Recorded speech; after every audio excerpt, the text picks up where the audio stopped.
Please welcome CEO of Market Platform Dynamics and President of Payments.com, Karen Webster.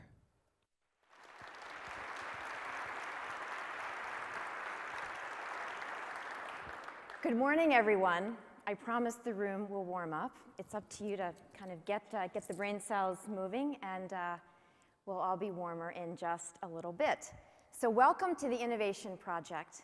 This year's theme is all about reinventing the future of payments, resetting our strategy in light of this new future, and maybe even rethinking the path we'll take to get us there. That future is now well within our reach.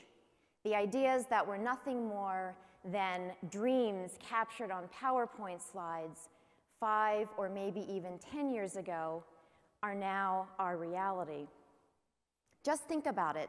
10 years ago, in 2004, the device of choice for most people was the PC. That meant shopping online could only be done where it was possible to get convenient access to a computer that was connected to the internet. Back then, that was probably the office. Even though a little more than half of all people here in the US had internet at home, less than half had a fast connection there. That made shopping slow and even clunky. The availability of internet around the world also really varied in many countries.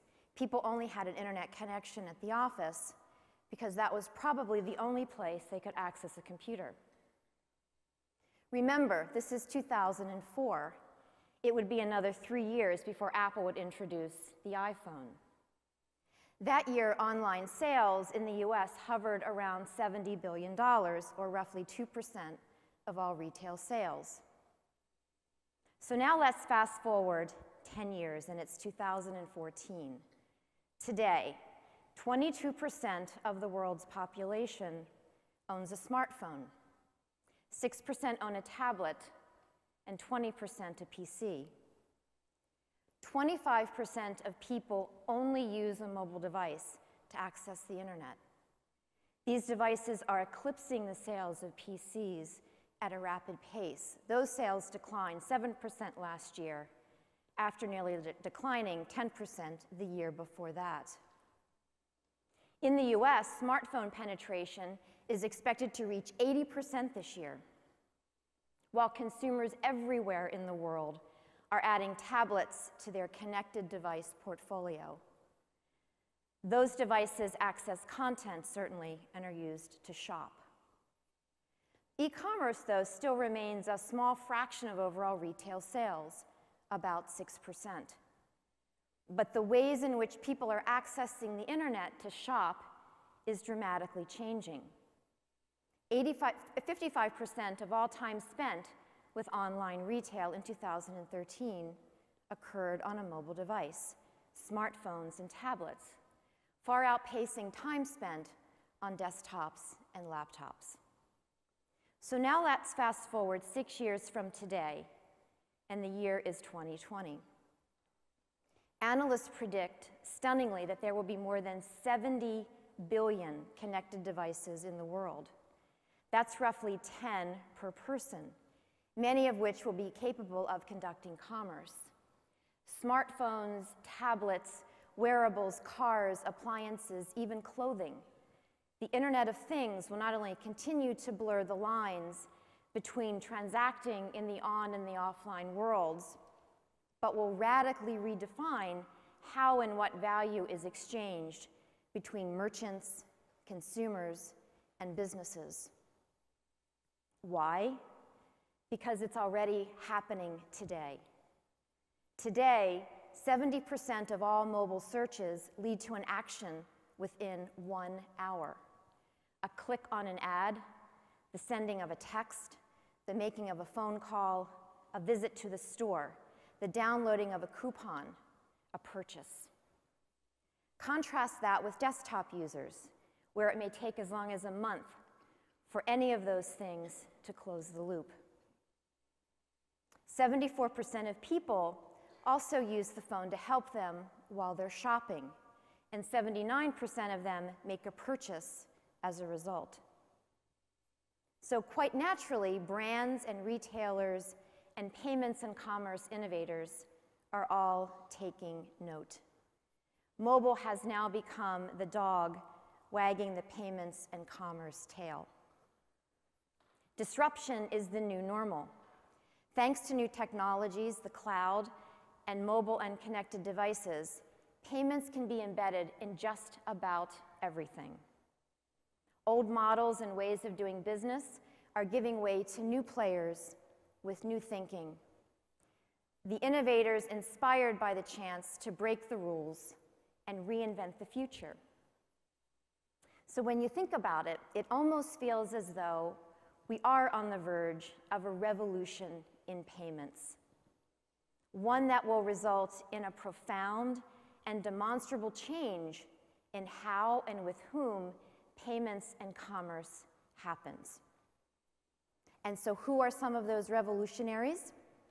The millennials, whose views on just about everything, especially financial services, is shaped by their access to these new technologies. For instance, 70% of them believe that in 5 years, the way in which we pay for things will be radically and dramatically different. 71% of them would rather go to the dentist than listen to anything that their banker has to say. Good news for dentists. 73% of them are more excited about a new financial services offer from Google, Amazon, PayPal, Apple, or Square than anything they've heard from an established player. And about half of them are literally rooting on the innovators to completely overhaul how banks work. So I would say that you've come to the very best place in the whole world to get ready for this revolution. Because as it turns out, here in Boston, we know a thing or two about revolutions. In fact, I think it's probably safe to say that we are the leading innovators in the field. For instance, not too far from here in 1776, we kind of started the big one that gave birth to what's now the United States of America.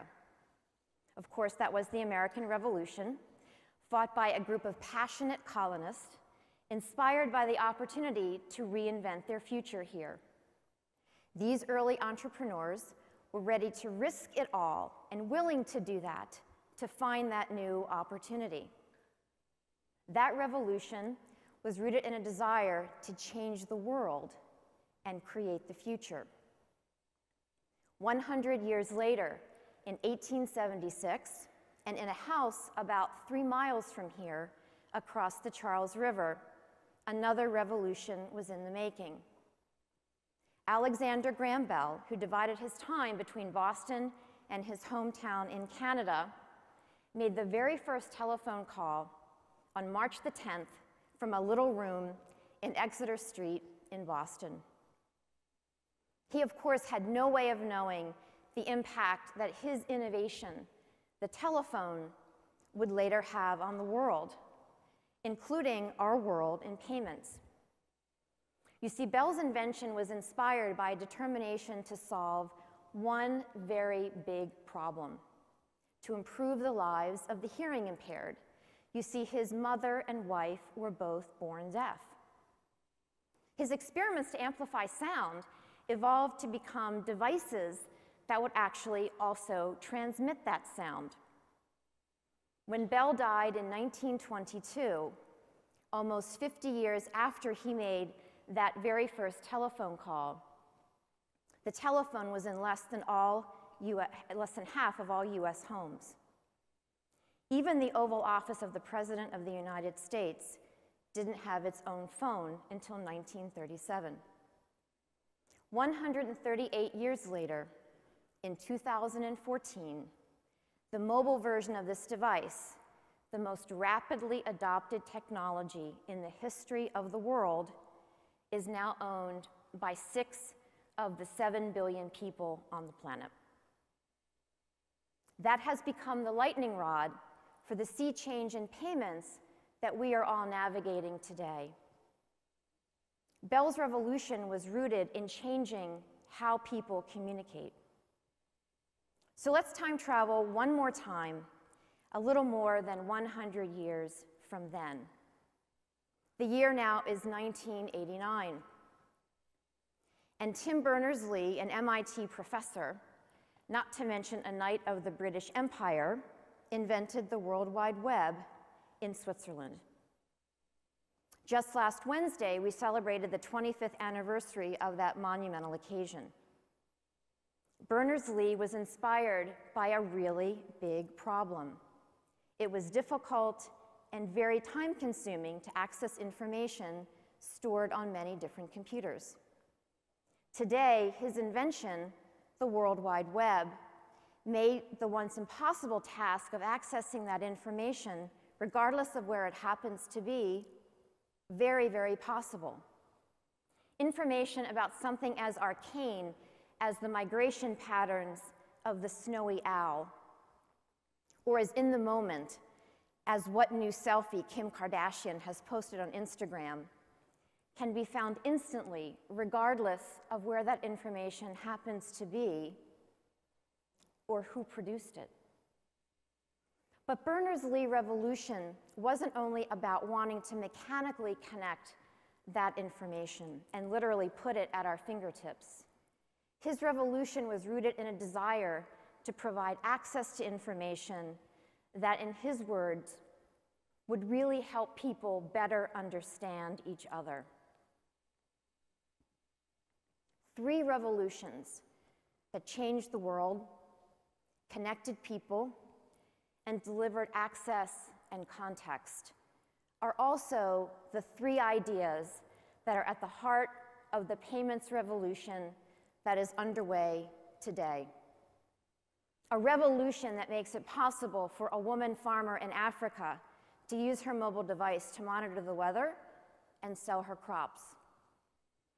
For the small business owner in St. Louis to get a loan that smooths his cash flow and helps grow his business. A revolution that connects people who are individually and collectively inspired by the potential of an idea with a platform to fund that idea and actually make it live. One that jumpstarts the business idea of that genius inventor in his garage or that scrappy team in an incubator who really are on to the next big thing. Or one that creates a platform that makes it possible for a kid to go to college with an alternative to a student loan. A revolution that uses technology to strengthen the connection between merchants and consumers, and one that provides access to data that makes those encounters personal and relevant. One that preserves the vitality of the retail sector without destroying what people so value in going to the store. A revolution that uses connected devices and the cloud and data to empower consumers to make better decisions about what to buy, how to pay, and where to shop. One that raises the game for everyone by providing access to the information that levels the playing field. A revolution that will force the entire payments ecosystem to rethink its plans, reset its strategy, and reinvent the industry. And so that's our job over the next 2 days, to use our collective insights and our unique capabilities and shared purpose to change the world, to connect people, to deliver access and context, to create the future. A future that will enable new opportunities for payments and commerce to flourish. A future we won't have to wait another 100 years to realize. I couldn't be more thrilled that you're here. You are what makes this industry so great. But you're so much more than that. You are our colleagues and our friends, and that's what makes the Innovation Project so very special. So thank you for taking the time to share the insights and experiences that you have that will deliver the power and potential that is payments today, and that will be enabled by payments tomorrow.